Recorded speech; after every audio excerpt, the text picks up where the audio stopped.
Buenas tardes.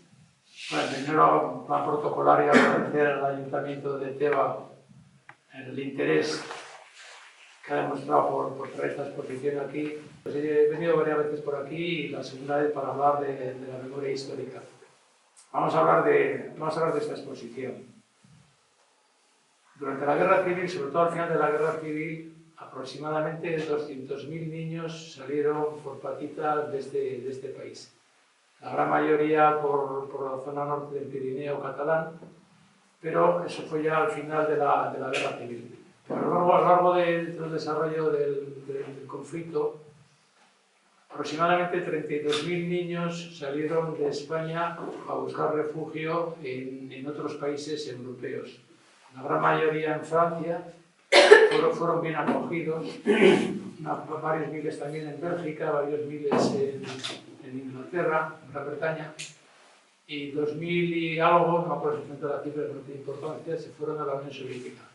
La gran mayoría de los niños que salieron de España, de esos 32.000 niños que salieron de España, en cuanto terminó la Guerra Civil, ya regresaron para el encuentro con sus familias.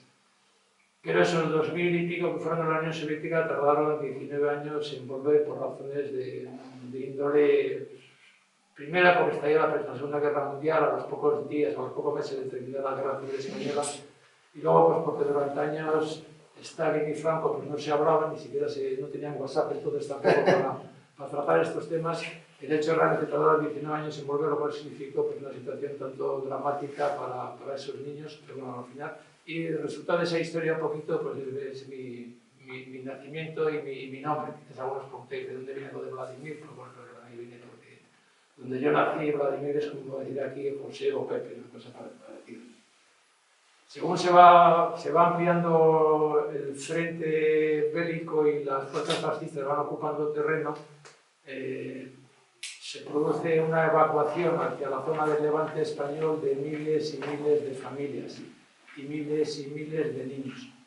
En aquella época, anterior a la guerra durante la República, el gobierno había desarrollado, sobre todo en la zona del Levante, toda una cadena de colonias infantiles que las utilizaba, pues, como se ha luego posteriormente, para los niños en sus épocas de vacaciones, acudir por allí y pasarse unos días pues, más o menos agradables. Esta red de colonias la utilizó el gobierno republicano para dar acogida a los niños que de alguna manera estaban separados de las familias, y darles acogida y bueno, pues protección al mismo tiempo. Una de las cosas que procuraron hacer los monitores que les cuidaban, quizás también guiados por el propio Ministerio de Educación, era incentivarles a los niños a que pintaran dibujos.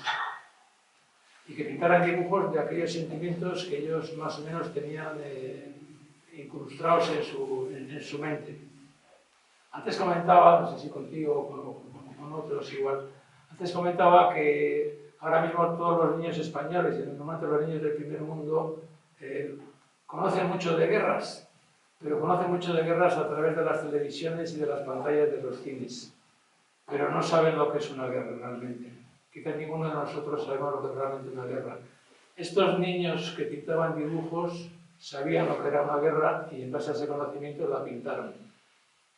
Los niños dibujaban lo que tenían en sus mentes, en sus cabezas y en sus memorias.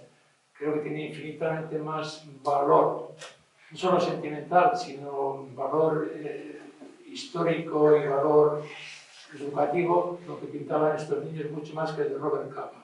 Sin embargo, estos dibujos pues, prácticamente resultaron desconocidos a lo largo de la historia. Fueron miles los dibujos que se crearon. De esos miles, durante la guerra, algunos fueron a parar a Francia y se organizaron algunas exposiciones en París de estos dibujos. Algunos también fueron a Londres y se organizaron algunas exposiciones de estos dibujos. Luego la guerra civil termina, ganan los que ganan y los gobiernos de estos otros países entran en un conflicto bélico a nivel europeo y prácticamente este tema queda olvidado. Se da la circunstancia de que hubo un francés que estuvo aquí en las brigadas internacionales luchando, que recogió varios cientos de estos dibujos y se los llevó a París. junto con su mujer, que trabajaba en un ámbito literario, prepararon unos clichés para reproducir estos dibujos y hacerlos extensivos en Francia. Se van repartiendo por otras partes del mundo. Yo cuando recibo la primera información de que existen estos dibujos, pues la recibo precisamente a través de una amiga, que a su vez esta es amiga derivada del libro que aquí presenté, el de Cayetano Bolívar, Médico de los Pobres.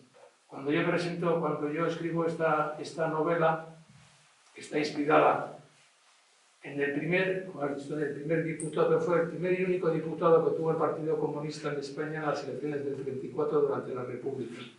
Este hombre era un diputado malagueño. Este hombre termina siendo fusilado cuando termina la guerra civil lo detienen. La gran mayoría de los dirigentes del Partido Comunista, sabéis, en Alicante montan en un barco y se van para la Unión Soviética escapando de las represalias que obviamente iban a tener por haber perdido la guerra. Pero este Cayetano Bolívar tiene una madre muy anciana, muy mayor, y decide quedarse en España en la clandestinidad. Al poco lo detienen y lo fusilan.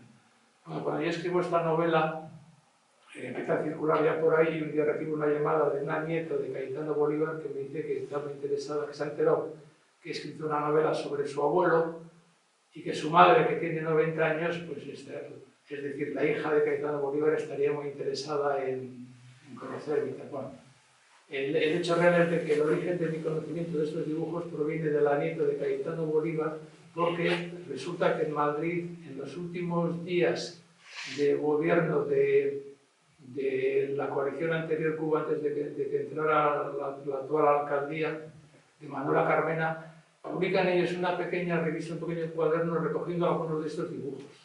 La nieta de Cayetano Bolívar me llama por teléfono y me dice: mira, tengo esto de aquí, yo creo que te va a resultar interesante, y me lo manda por correo.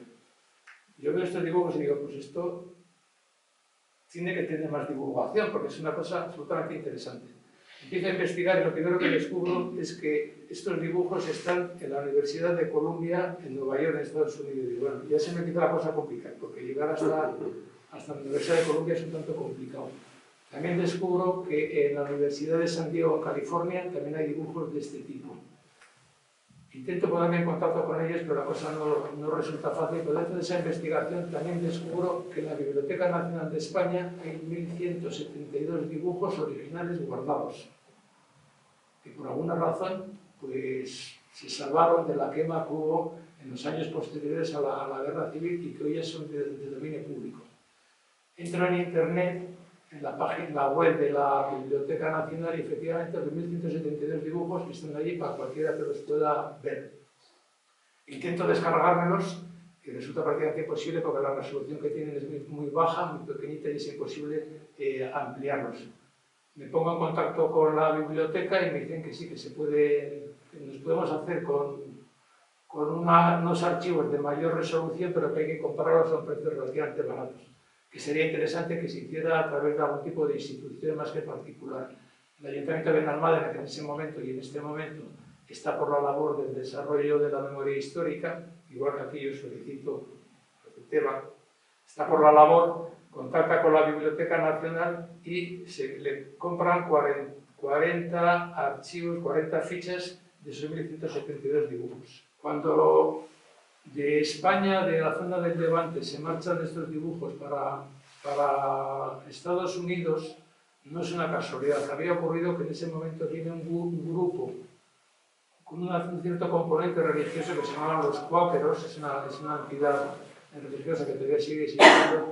Vienen a España conscientes de que los niños españoles están pasando una situación difícil y desde un punto de vista un tanto humano o humanista, vienen con la idea de echar una mano y de ayudar. Cuando ven estos dibujos los cuáqueros, se los llevan a Estados Unidos, varios miles se llevan a Estados Unidos y allí organizan varias exposiciones. Y en la gran mayoría de los dibujos aparecen aviones destruyendo edificios y casas. Entonces Aldous Huxley decía, cuando los aviones de bombardeos volaban muy alto por encima de las nubes, eso significaba que las ciudades o los pueblos tenían sistema antiaéreo y entonces desde las nubes lanzaban bombas indiscriminadamente. Pero cuando las ciudades no tenían sistema antiaéreo, bajaban a ras de suelo prácticamente ametrallando a la gente. Esos dos tipos de factores quedan perfectamente recogidos en los dibujos. Bueno, todos, si no somos, vivimos en Málaga desde hace muchos años y sabemos lo que fue la carretera de Almería con los ametrallamientos prácticamente a ras de suelo de la gente. Entonces, ¿qué significaba esto? Pues significaba algo que hemos comentado anteriormente también. Aldous Huxley, en su interpretación, pues prácticamente viene a decir lo mismo. Los niños norteamericanos conocen lo que es la guerra a través de las películas, pero los niños españoles las han vivido directamente. Es una frase del escritor este. Si os fijáis en los dibujos, están hechos por niños entre 5 y 15 años, la mayoría entran entre 10, 11, 12, 13 años.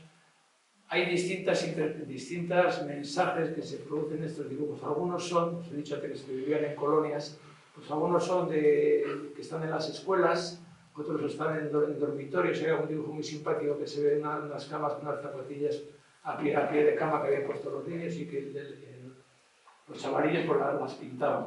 Pero la gran mayoría en ese momento dibujan o pintan lo que verdaderamente le está suponiendo para ellos un gran dolor de cabeza, que es la destrucción que significan lo que significaba la guerra, ¿no? Hay otros dibujos de bombardeos desde los barcos, hay otros dibujos en el frente de batalla, hay de todo. Y una cosa que planteaba el Aldous Huxley es que hay dibujos, algunos de ellos de verdadera calidad pictórica, y que seguramente si estos niños hubieran tenido la posibilidad de desarrollar una educación artística, pues más de uno hubiera llegado a tener una proyección a nivel, como mínimo a nivel nacional, de calidad pictórica, ¿no? Incluso hacía referencia de que España es un país, por lo menos de hace unos años, con una gran tradición de grandes pintores, que hablan de Velázquez, de Goya, Martín, Picasso, etc. Y que por lo tanto los niños seguramente lo llevan en su gen esto de poder pintar, ¿no? Y en este caso, pues como decía antes, pintaban no lo que veían, sino lo que habían visto. Pintaban lo que en su memoria estaba recogido y lo transmitían al papel.